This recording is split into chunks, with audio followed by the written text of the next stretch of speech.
came over with big energy. I wanted to introduce him and ask about your business. Why don't you tell me what you do? Yeah, so my name's Tom Tran. I've been in the game for, I don't know, decade plus.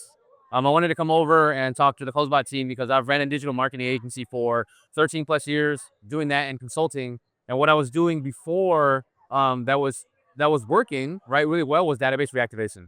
So I wanted to come over and introduce myself to the team. One, because the way in which I was doing it before, in which we had to before CloseBot, before AI, was manually doing it, right? Sending the text messages out through high level and then manually responding. If it wasn't me, my scalability was handing it off to my VA, right? So what makes me really excited is being able to use a system to be able to ultimately leverage, as opposed to either me or my VA doing.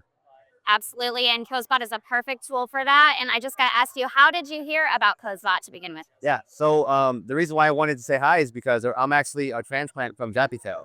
We had an account over there, and with the acquisition, I wanted to make sure that I came over, introduced myself outside in addition to the Zoom calls, right? So I wanted to say hi, introduce myself, and you guys have been amazing, right? Very welcoming, very helpful, and I just wanted to make sure that, like, hey, I mean, I know I'm at home, so thank you for having me. Well, thank you. And we know you're going to have luck with us. And thank you so much for just joining. And we can't wait to welcome you to Spam.